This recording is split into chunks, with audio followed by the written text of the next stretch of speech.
ونشي چې نارنج ته د الو وایمه له مانه شپ شپ ګورئ نشي شفتالو وایم در پاتې شوي دا خاني به ګورئ ونه پالئ دومره قوي مسلماني به ګورئ ونه پالئ. د مطیع الله تراب په اړه د یو طالب او یو خبریال دردونکې خبرې وایي بندیزونو زړه چاودی کړ. جزئیات هم دلته وګورئ او چینل هم سبسکرایب کړئ. ستاسو جهاد او سرښندنې د همدې لپاره ستاسو ارمان وزارتونه او ریاستونه وبس ایلکس موټر د کابل جان پاخه کورونه وبس. عبدالقهار افغان لیکلي دا لوی انسان هم لاړ. تقریبا میاشت مخکې مې ورسره خبرې وشوې چې تراب صاحب زموږ د خبري اژانس ځینې بهرني همکاران راغلي او غواړي ستاسو په ژوند کار او زیار باندې یو ډاکومنټري یعنې مستند فلم کار وکړي. تراب صاحب د ټولې پروسې غوښتنه وکړه چې کومې برخې ستاسو را اخلي، په کوم شکل وړاندې کوئ او څومره وخت به ونیسي. ما ټول معلومات ورکړل. ډېر زیات خوشحاله شو خو د خبرو په منځ کې اودم ناهیلی شو.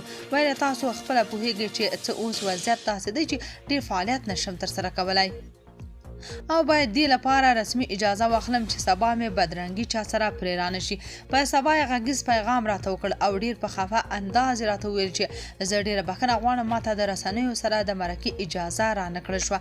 که دا ډاکومنټري جوړه شوې وای دا به د تراب صاحب په اړه یو ډېر نایابه کار و او نړیوال شهرت به د نورو ملتونو او قومونو ترمنځ هم ورکړی و. خو بدبختانه چې هغه ډېره مهمه ډاکومنټري همداسې پاتې شوه او بېګانه وخته د زړه حملې له وجې نور زموږ ترمنځ نشته. قاری تکل خوستی بیا لیکلي چې ژوندی وي اختارونه ورته کوي چې له پښو دې نیسم کشوم د کندهار ته دې وړم خو چې ومري بیا ورپسې مرسي لیکي. های زما مړه ملته یو ځل خو د ژوندیو قدر هم وکړه تر کومې به د قبرونو تبۍ ټنګوي.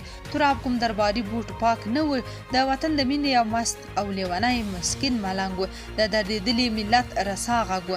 هغه څه چې موږ په مستعارو ادرسونو نشو ویلی د به د سلګونو عسکر او چارواکو په منځ کې مخامخ ورته ویل. خپل رسالت یې ډېر ښه ادا کړ او داسې غمی او سټه به بیا تکرار نشي. تاسو په دې اړه څه نظر لرئ؟ کومنټ کې شریک او چینل هم سبسکرایب کړئ.